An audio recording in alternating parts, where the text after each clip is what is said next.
नमस्कार दोस्तों, हमारी आज की कहानी का नाम है भाग्य। एक गांव में एक काफ़ी धनवान व्यक्ति रहते थे जिनका नाम था राजेंद्र। धन संपदा, ऐशो आराम की उनको कोई कमी न थी, परंतु पुत्र सुख उनके भाग में न था। बड़े जतन पूजा पाठ करने के बाद सरला को पुत्री हुई। राजेंद्र जी ने अपनी पुत्री को बड़े ही लाड़ प्यार से एक पुत्र की तरह पाल पोस कर बड़ा किया। सरला जी हमेशा राजेंद्र जी को एक पुत्र गोद लेने को कहती, लेकिन राजेंद्र जी पुत्र सुख उनके भाग्य में न होने की बात कहकर सरला जी की बात टाल जाते।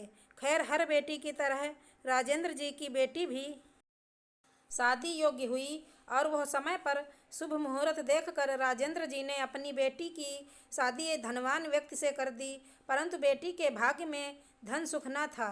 शादी के कुछ समय बाद ही पता चला बेटी का पति जुआरी और शराबी है और शराब और जुए में उसकी सारी धन संपदा समाप्त हो गई।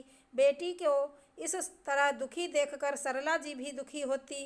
एक दिन सरला जी ने राजेंद्र जी के पास जाकर अपनी बेटी के दुख पर चिंता जताते हुए कहा, आप दुनिया की मदद करते हो, लेकिन यहाँ हमारी खुद की बेटी दुखी है, आप उसकी मदद क्यों नहीं करते?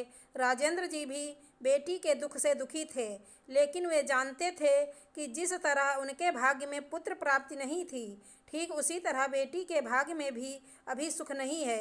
उन्होंने सरला जी को समझाते हुए कहा, भाग्यवान, अभी उसके भाग्य में सुख नहीं लिखा है। जब उसका भाग्य उदय होगा तो अपने आप सब मदद को तैयार हो जाएंगे और खोई हुई धन संपदा फिर से प्राप्त हो जाएगी। लेकिन सरला जी को तो अपनी बेटी के दुख की चिंता खाए जा रही थी।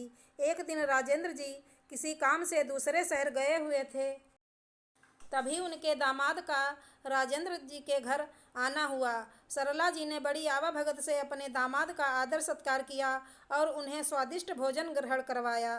तभी उनके मन में बेटी की मदद करने का विचार मन में आया और उन्होंने सोचा, क्यों न मोतीचूर के लड्डुओं के बीच में सोने की असरफियाँ रखकर बेटी के घर भिजवा दी जाएं।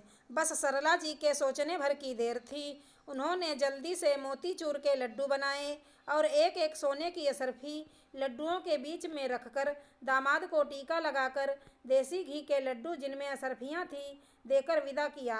लड्डू लेकर दामाद जी घर को निकले।